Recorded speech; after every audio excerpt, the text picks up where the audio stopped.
Joining us now, Senator Tammy Duckworth, Democrat of Illinois, member of the Foreign Relations and Armed Services Committees. She is also a recipient of the Purple Heart for her combat service in the Iraq War. Senator, it is good to see you. Do you have any idea what the president is talking about there? And does anyone in Congress fully know where we are in this war? Well, no, I don't think Trump knows what he's talking about. I mean, he doesn't even know how to run this war. And, he launched this costly illegal war of choice and still has not come to Congress to tell us exactly why he's doing and what his plan is and what is the goal. All he's managed to achieve is a worse Ayatollah in Iran than was there before. They're continuing to access their nuclear fuel. And he's pushed prices here at home through the roof. On top of everything, we've lost 18 of our heroes. Our service members have been killed and more than 600 have been wounded. And he's not one single inch closer to getting us out of this illegal war that we should never have been in to begin with. Everything I read, in addition to the conversation I just had with Admiral Kirby and Tom Nichols, sounds as though in order to get the Iranians back to the negotiating table, the administration is facing what it considers a binary choice, either a round of attacks or the possibility of sanctions. The challenge, of course, with sanctions being that it would be longer tail in order to feel the impact. Is there appetite in Congress for another round of sanctions? If you were advising the president right now, what do you see as his best off-ramp? He needs to come to Congress. He needs to come to the Senate and explain to us exactly what he's doing. He needs to explain to the American people exactly what he's doing. And he needs to remember that he's supposed to serve America first. He's proposed $300 billion in investments in rebuilding Iran. You know what? I could use 1/50th of that to rebuild Illinois. Why are we making investments in Iran and promising investments in Iran when we should be rebuilding our nation? My best advice to him is come to the American people through the representatives here in the United States Senate and explain to us exactly what you're doing and what the end goal is. There is no appetite for continued sanctions because Americans are suffering. Our gas prices in Chicago is over $4.30 a gallon. Milk is going through the roof, and our farmers have seen their diesel fuel prices double. They've seen input costs double, and you're going to see the effects of that at the grocery store when you go to buy groceries this fall at the end of the harvest season. You're going to see that Americans just simply are facing huge costs as a result of Trump's illegal war in Iran. Those are the costs we all feel. And then there's the human costs of this war. I don't need to explain that to you. We watched the dignified transfer of 4 service members.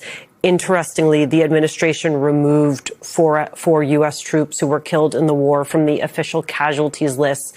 They put them in a separate new category listed as overseas operation. What is your reaction to that choice?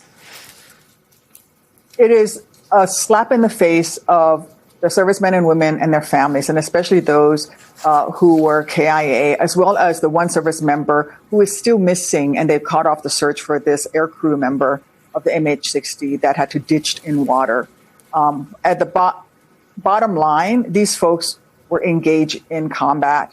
We need to recognize that as such, and the Trump administration is doing everything that they can to hide the true cost of the war from the American people. And by shifting these categories around, they're going to be able to claim that, oh, no, we didn't lose 18, we lost fewer than that.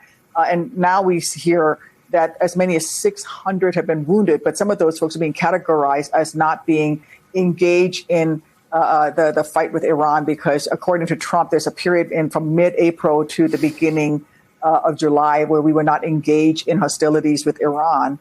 That's ridiculous. That's baloney. The American people know that we've been engaged in war with Iran ever since Trump launched the war, and he should not be hiding the numbers from the American people.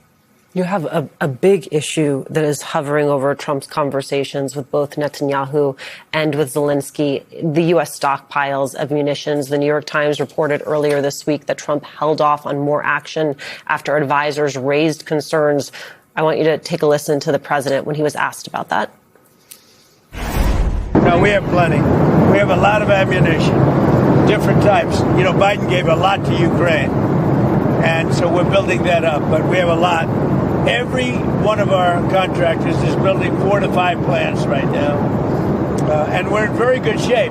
But for some of the more sophisticated stuff, we'd certainly like to have more. Biden gave a lot of it away. Senator, are you concerned about America's stockpiles? I'm deeply concerned about America's stockpiles.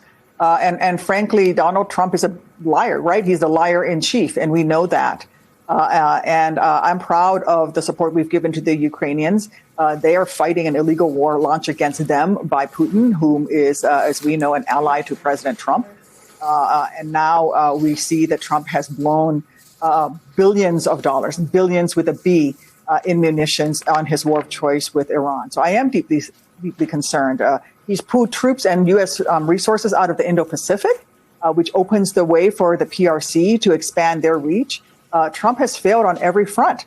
And so, yes, I am deeply concerned about our munition stockpiles. We need to rebuild them. But at the end of the day, the best way to deal with this is for Trump to end his war of choice in Iran. So during this period of war, you have Trump's pick for Director of National Intelligence, Jay Clayton, clearing the final procedural hurdle, could get a full Senate vote as soon as today. How will you be voting on Clayton's nomination? I will likely be a no vote.